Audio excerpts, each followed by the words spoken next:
Ed, without any further ado, I'll tell you about the things that have helped me get back to natural soul function. And I've not yet gotten back near to how things were before I shut down. But I'm just sharing a few things, Ed, because others will be benefited by it. The first, Ed, is to take the idea out of my mind that there's anything special or extraordinary about the soul function. It's the normal life of a human being, Ed, to sense things beyond what is physical. It is normal, natural living existence, Ed. And it's not just us, it's all living beings, Ed. These trees, the plants, Ed, these are all psychic, so to speak. They're everything. We are unlimited beings, living beings. It's just, Ed, that we are in this matrix in which they have trained us all to only perceive physical function as the primary evidence of life. And it's a huge lie, Ed. For example, they say a rock is non-living. But we all know, Ed, that rocks are living. We experience it.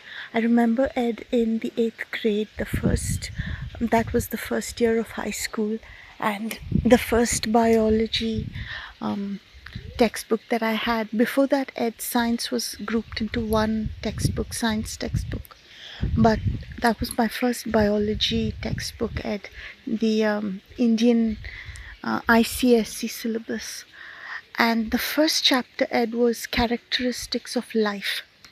And there were some 12 or 13 of them listed, Ed, and they were movement, response to stimuli and stuff. And I read it and I was like, this is not true. Because what is completely still can also be living. You know? I knew then that there's something wrong with this, and that's a very basic lie, Ed, that we're told, that that there has to be this evidence of life for something to be living. There is nothing non-living in our living universe. The only non-living thing, Ed, is the thugs and their soulless bodies, and there is no amount of movement that they can do or response to stimuli or whatever that can actually be seen as real life by those who are actually natural, because the presence of soul is life. That's simple. And our whole universe is full of soul. So that's how it is. So I feel that it was me remembering this and letting go of my idea of what is living and what is non-living that made a very huge change to me. When a person begins to be, to awaken to their soul function, we can get massively distracted and taken on wrong trips. Just like a drug addicted suddenly has their brain electricity changed because of hormones in the brain, and they just start randomly seeing stuff, and the colors are speaking and the sky is swimming, and the people are flying or whatever. You know what I mean? All of that, that can happen, and that is not natural, and that is a function of a body whose brain capabilities are there, but without the soul to make sense of it. And a human can get caught in that sort of trip if a human is not able to differentiate between what is really living and what is just moving, or what appears to be moving. Because we're in a matrix that, just as there are radio waves going, right all around us, and Wi-Fi signals that devices can pick up. So everybody's brain can pick up so many things that are in the air at any given time. So we want to know what is valuable to us and what is just signals being set off by non-living, non-soul entities.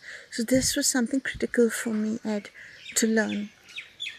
The next thing, Ed, was to overcome, Ed, the trauma of being classified as a crazy person, as somebody who needs, you know, like as one person put it, off with the pixies.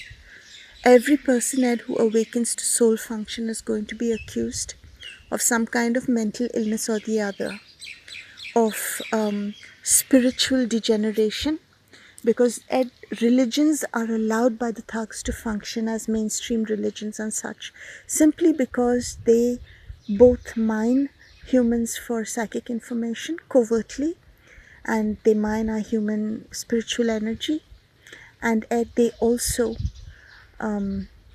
effectively keep down independent human spiritual exploration.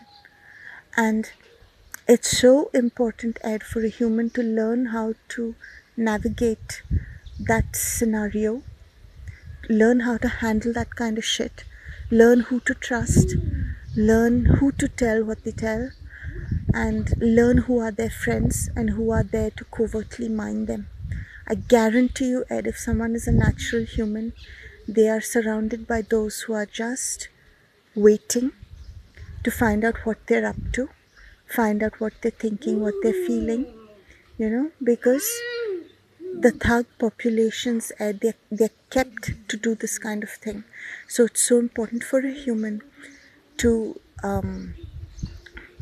learn how to deal with that.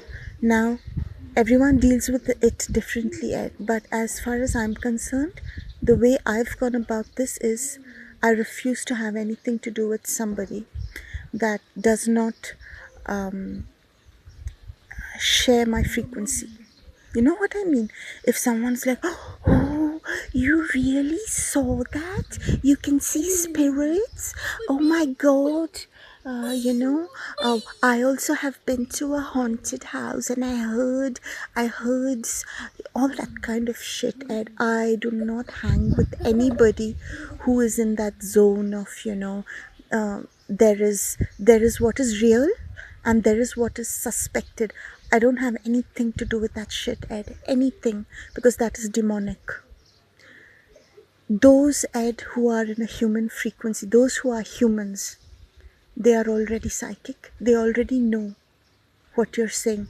They're not going to be like you're somebody, you're fallen from heaven. They have mothers, grandmothers, or if they are placed, Ed, in families that are not human, they themselves have grown up, Ed, experiencing the unseen world. So they're not going to focus on the fact that you can see something. That is not their focus. Their focus is on what you saw or the wisdom that you're bringing. They are bothered about that. They are bothered about how to apply the wisdom that you're bringing in, or the guidance. They're bothered about that, Ed, and they don't question your intention. The first thing a demon will do, Ed, is question your intention. Like, are you trying to sleep with me? Are you trying to... a lot of demons, Ed, actually think a woman is trying to sleep with them, or a man is trying to, he's trying to get into their pants, that sort of thing. So you just have, in my experience, Ed, the big part of dealing with that stuff is to get out of relationships and groups, Ed, where people are bothered about the gift and not bothered about the actual wisdom and actual implementation of that in life and walking the talk. If I sense someone is not walking their own talk, Ed, I'm out of there. Absolutely. Well, I'm not in touch, Ed, with anyone anymore like that, but I do come across some on the internet, and you can tell from their posts and stuff. So I'm just saying it, that's something a person has to deal with. And the basic trauma, Ed, of the past, all humans have had to go through trauma, Ed, because of their sensory experiences, their attraction to fairies, their attraction to the natural world, and that sort of thing.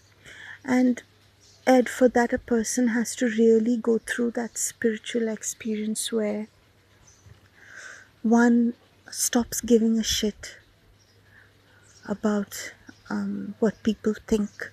It's so easy to say, Ed, but it is so difficult on, in real and daily life, because we're surrounded by these main egomaniacs, Ed. We are surrounded by those whose entire being is their ego, you know, whose entire sense of worth comes from how others are perceiving them.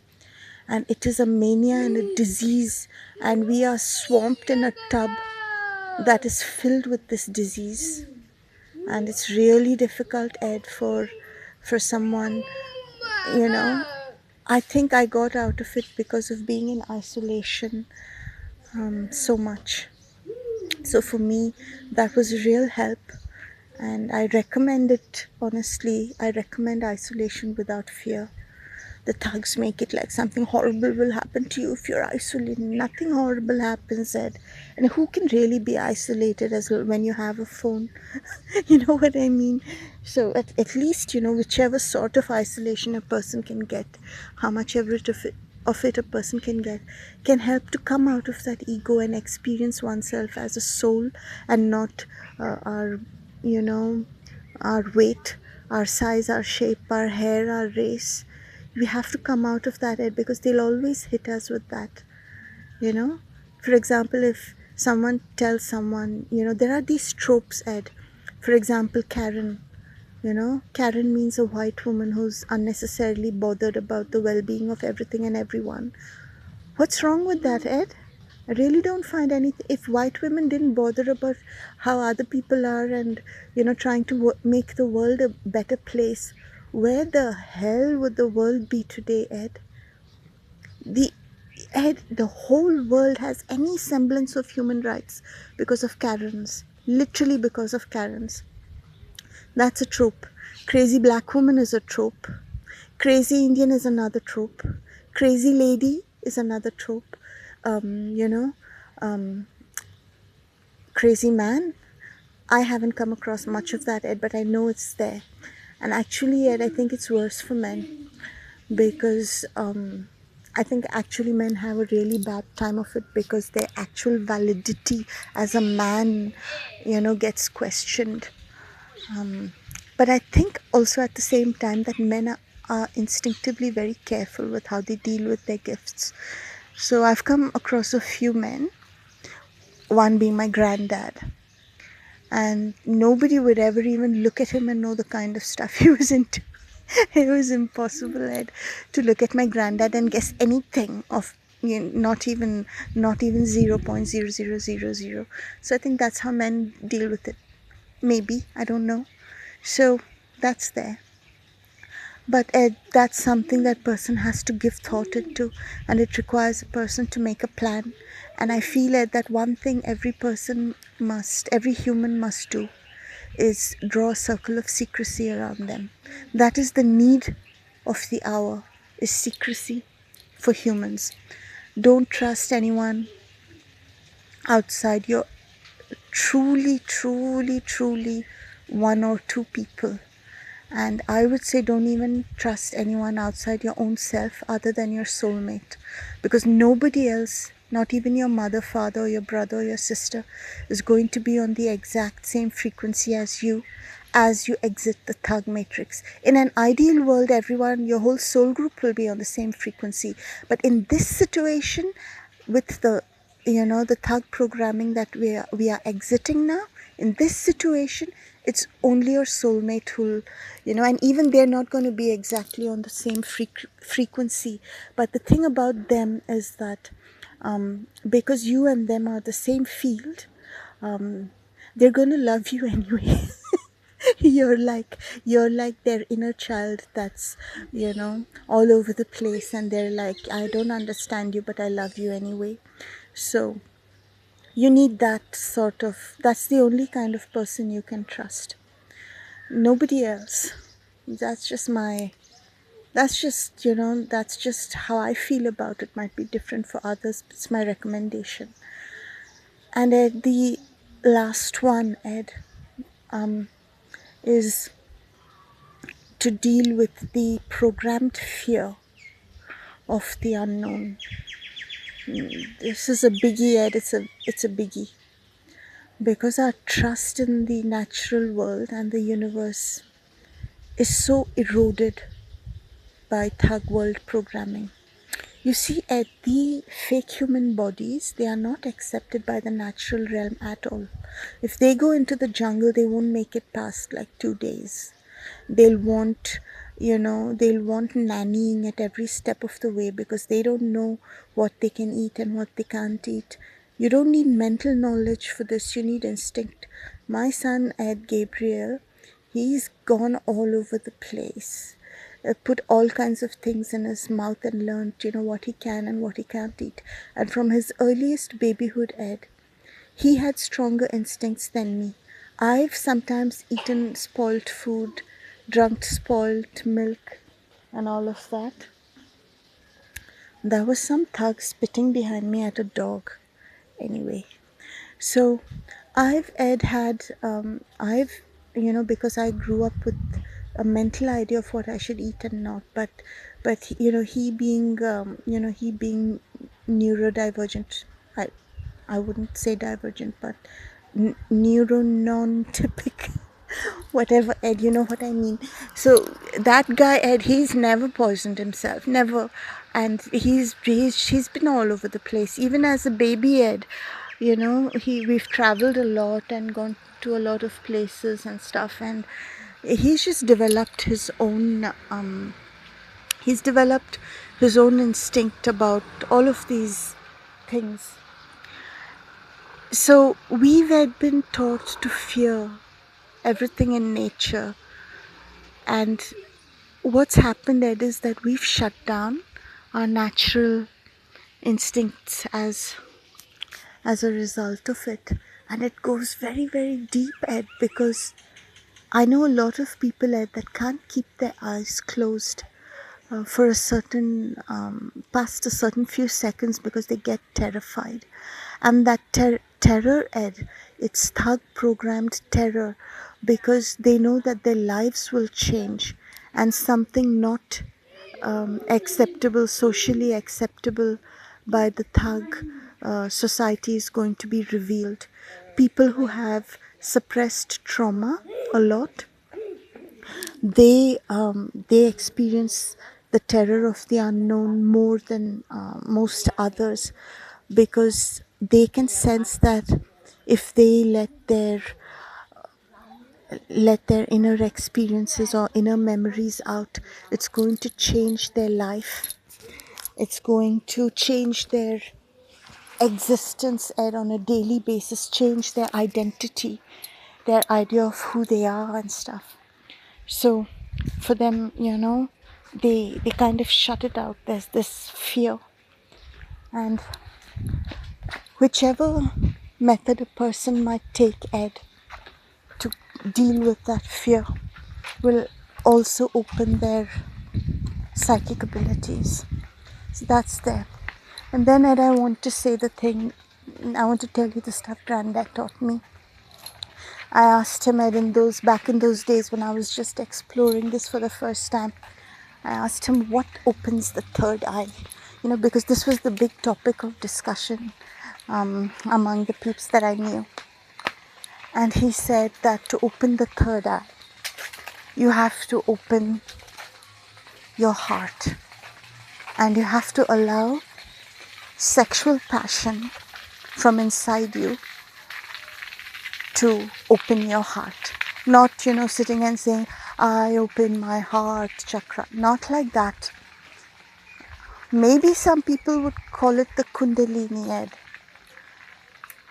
I personally had the experience that I had with Kundalini, and it was taught to me by my granddad. And I later found out, Ed, that what other people do is different. So what the thug world teaches is that you activate this energy that goes up from your root chakra to the brain, and you let it reach the brain. And that, Ed, is mind-blowing wrong, according to me, because you actually when you're doing that, you're actually releasing your sexual energy into the environment where you are for vampires to come and exploit. But the one that my granddad taught me, Ed, he didn't teach me, he demonstrated it to me. That is simply about, that Ed is simply about acknowledging the spiritual fire, or experiencing the spiritual fire in the center of your being. So for some people, they call it the Dantian. I find that's the one that suits my experience of it the most. It's if the body were put into a balloon, Ed, you know, like Leonardo da Vinci's circle around man, then the center of gravity of the body, Ed, that point is, you know, the center of the body.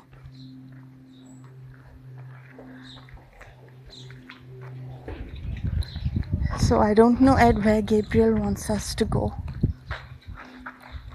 Anyhow, so that point, Ed, you experience your life energy coming in there. And as you just stay at that point, you begin to find different, you begin to experience, Ed, that life energy moving through the body. And this, Ed, is a holistic Kundalini awakening, because you will find that energy not just goes up to the brain, but it also has the reverse Kundalini, which is coming down from the brain, which apparently has not been taught. You know, I've not come across anyone teaching it. But if you look at all the ancient sculptures, you'll see there are two snakes, two serpents around the central nadi, the Sushumna nadi. And it's so wrong and so evil to teach people to send energy up the one snake. What about the female one? What about bringing the energy down from the brain back to the root chakra? What about that?